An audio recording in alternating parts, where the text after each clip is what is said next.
lokasinya di bawah puncak. Oh ya.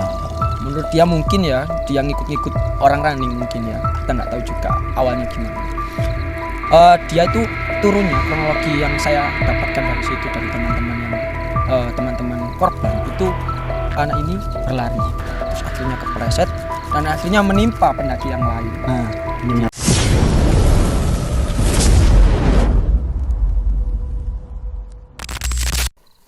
ya, Assalamualaikum warahmatullahi wabarakatuh. Waalaikumsalam. Jumpa lagi dengan saya Wibowo Pranoto di channel saya.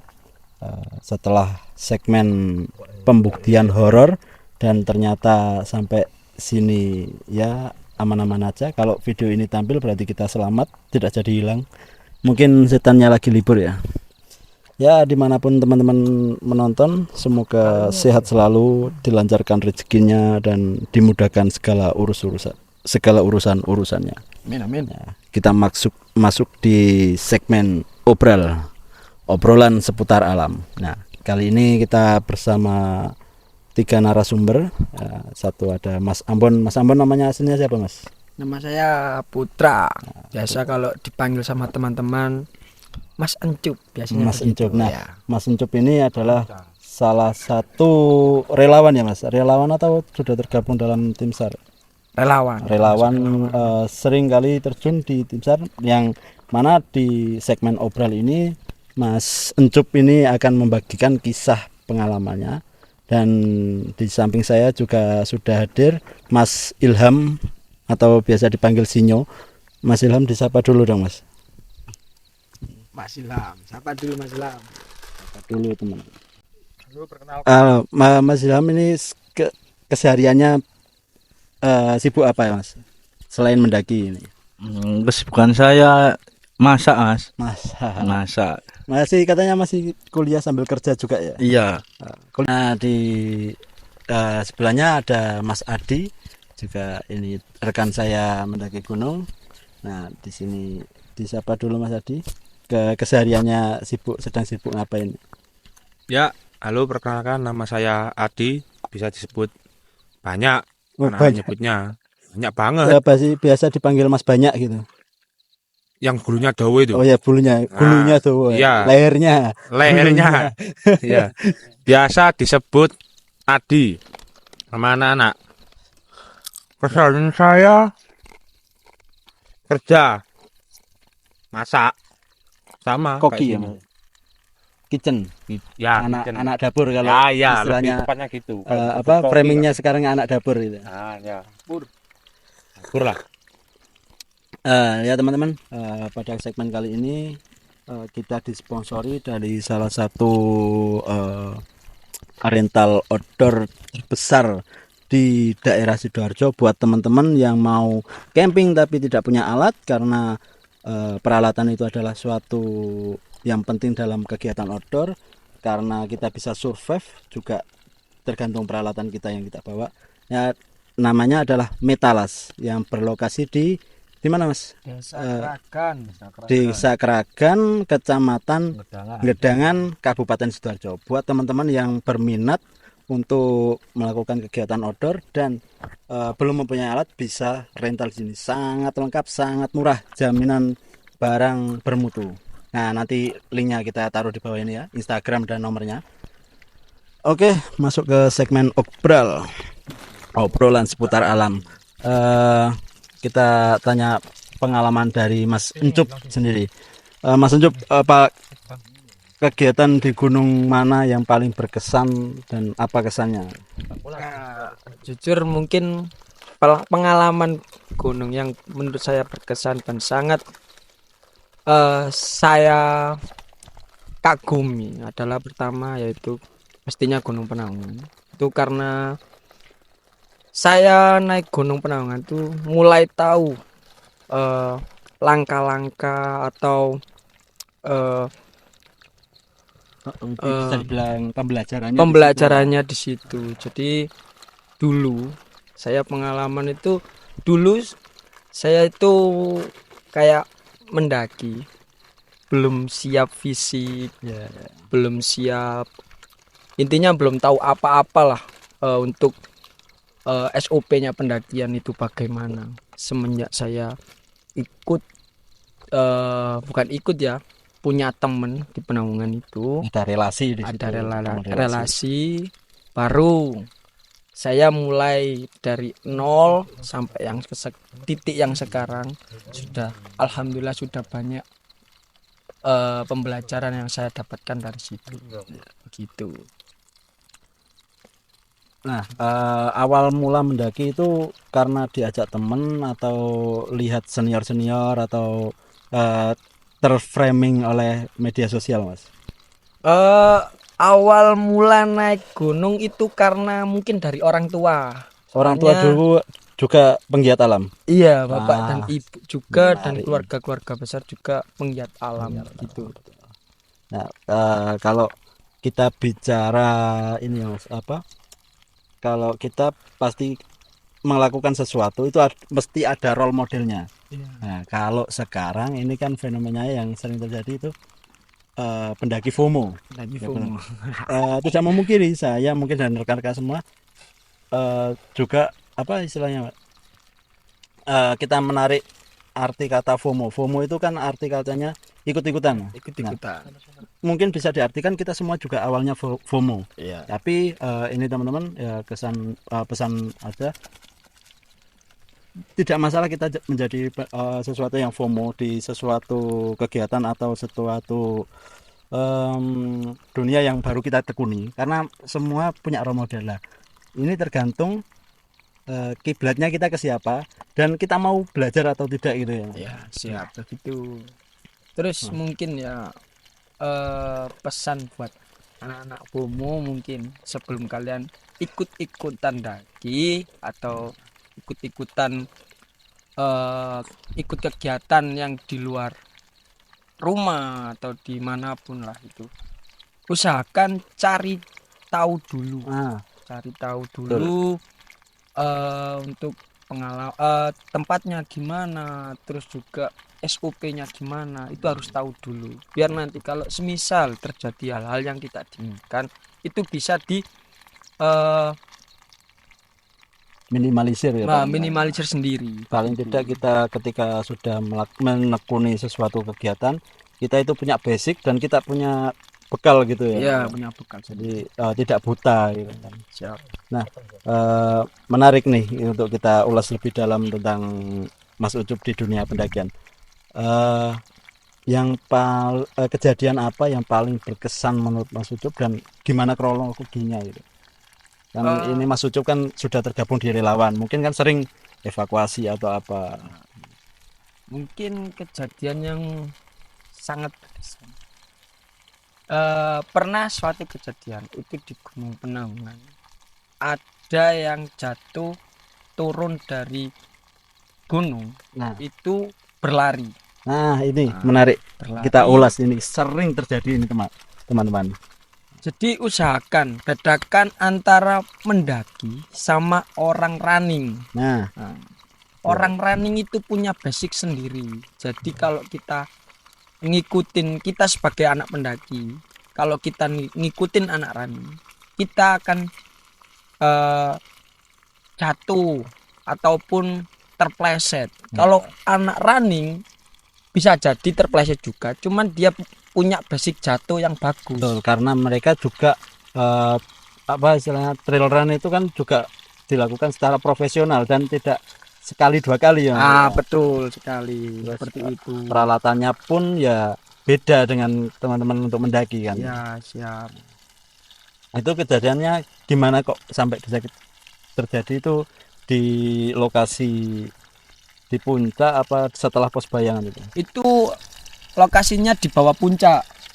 Oh ya. Menurut dia mungkin ya, dia ngikut-ngikut orang running mungkin ya. Kita nggak tahu juga awalnya gimana.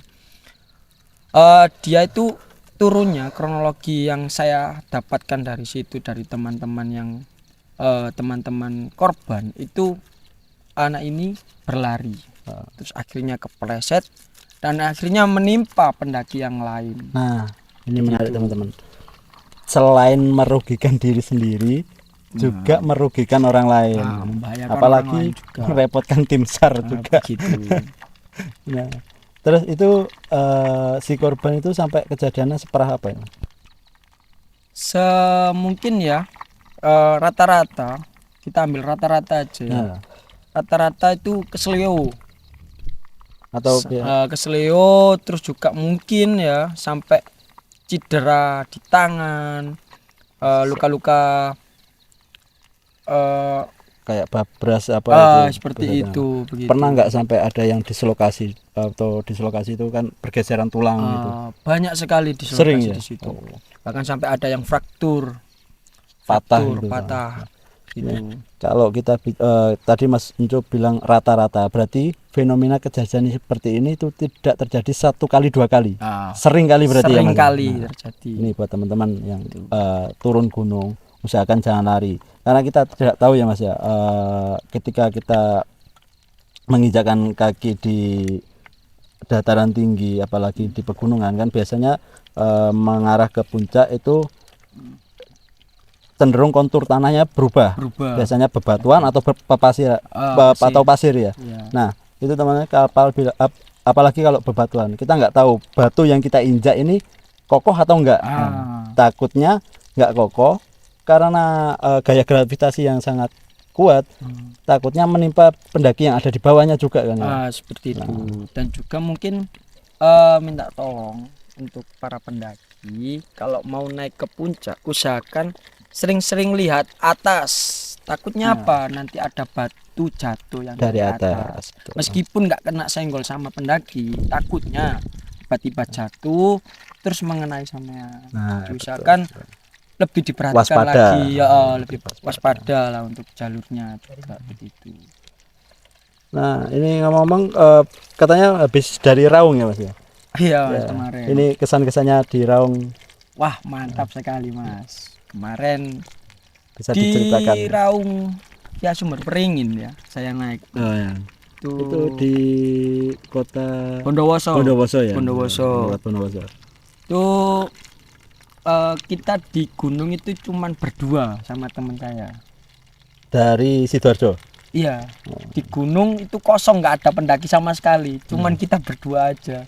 Berarti nggak ada dari pendaki lain yang dari kota lain, nggak ada. Nggak ada tenda sama sekali. Nggak ada.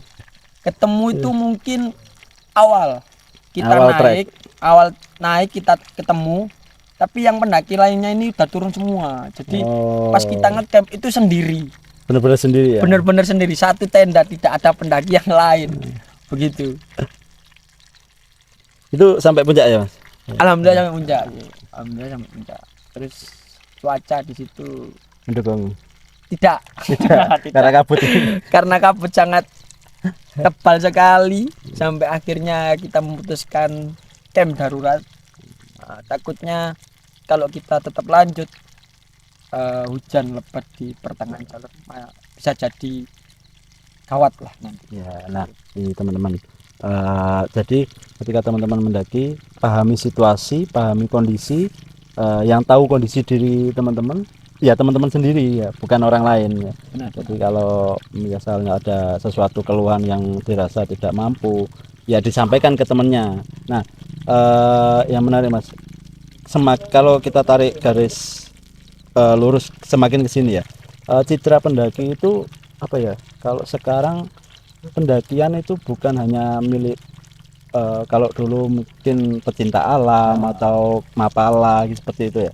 Kalau sekarang pendakian itu lebih ke destinasi objek wisata. Jadi banyak dari kalangan muda sampai yang tua itu ya sudah menjadi hal yang wajar untuk mendaki gunung. Nah, itu sebenarnya teman-teman menimbulkan dampak positif dan juga negatif ya. Iya. Semakin tidak tersortirnya dan semakin orang yang mendaki itu ada yang punya basic, ada yang enggak, semakin tidak tersortir. Nah, ini Mas, kejadian yang menarik. Ini menurut sudut pandang Mas Encup sendiri. Beberapa waktu akhir-akhir ini ya, itu sering sekali terjadian di beberapa gunung yang saya temukan di media sosial ya. Kayak contoh yang terbaru ini ada 7 kalau nggak salah pendaki yang di blacklist karena meninggalkan temannya yang sedang hipotermi Oh, di Gunung iya. Slamet. Gunung Nah, Selamat. itu menurut sudut pandang Mas Suncup sendiri gimana? Ya, menurut pandangan saya sendiri, usahakan kalau kita kegiatan di luar rumah itu, kalau semisal nanti, apalagi kalau pendakian, kalau kita naik sama teman kita, usahakan jangan sampai ditinggal. Ya, Kita betul. itu punya hitungannya punya moto sendiri, naik bareng, turun juga harus harus bareng. bareng, betul. Jangan sampai egonya yang didahulukan. Semisal kayak saya, kayak gini, saya mau naik ke gunung A, terus saya bawa teman-teman saya sakit, terus apa yang harus saya lakukan? Harus ngobatin dulu. Iya. Ngobatin dulu. Semisal kalau emang nanti nggak mampu, mau nggak mau kita tetap turun. Nah, Kalau bisa semua teman harus semua turun. Gitu. Jangan sampai ditinggalkan. Jangan ngikutin ego. Karena apa? Yang ditakutkan seperti itu. Ketika temannya lagi sakit, kita ngikutin ego, malah kenapa-kenapa teman kita. nah, Terus yang tanggung jawab siapa? tidak terevakuasi akhirnya ya. Kalau kita bicara ini mungkin sering kali di video-video saya, untuk saya menyarankan teman-teman apalagi yang berombongan atau mendaki 2 orang atau 3 orang, apabila ada kejadian gawat darurat, saya selalu menyarankan teman-teman apabila terutama di gunung-gunung yang sudah 3000 ya, di video saya menyarankan untuk selalu membawa handy talkie atau HT ya. Nah, ini teman-teman gunanya untuk teman-teman apabila terjadi hal-hal yang tidak diinginkan, misal gawat darurat, kan kita kalau membawa handy talkie itu kan mudah untuk komunikasi dengan base camp ya. Nah, apabila keadaan darurat itu tidak bisa ditangani secara cepat, ya untuk kita lapor base camp, apabila kita nggak bawa handy talkie kan kita butuh jeda waktu ini, Mas. Ya. Kita turun, lapor ke base camp naik, Ya. evakuasi kan. Nah, takutnya ini kan misal kok hipotermi akut kan, golden periodnya juga nggak bisa lama, apalagi kalau penanganannya kurang tepat, kan juga membahayakan nyawa. Mungkin untuk kayak penyakit, hal-hal seperti itu, kejadian-kejadian kecelakaan atau pendaki terkena hipo, usahakan salah satu dari rombongan kita itu punya pengalaman atau pembelajaran mengenai tentang P3K atau pertolongan pertama. Itu harus ada. Karena apa? Kalau ketika rombongan kita nggak ada satupun yang tahu tentang P3K, itu maka jadi bahaya. Gunung itu bisa jadi sahabat jikalau kita punya pembelajaran. Betul. Atau punya basic. Tapi kalau gunung bisa jadi jahat kalau kita nggak tahu apa-apa. Betul. Seperti itu. Nah, ini sering juga saya bilang di video saya, jangan mendaki bersama orang yang tidak pernah mendaki gunung. Dan jangan mendaki gunung tanpa pengetahuan yang cukup, teman-teman. Ya, seperti itulah obrolan kita dengan Mas Suncup. Mungkin ada yang bisa ditambahkan, Mas? Mungkin sampah, enggak tolong lah. Nah, itu. Sampah. Betul. Sekarang banyak sekali ya pendaki itu yang enggak tahu diri tentang sampah. Betul.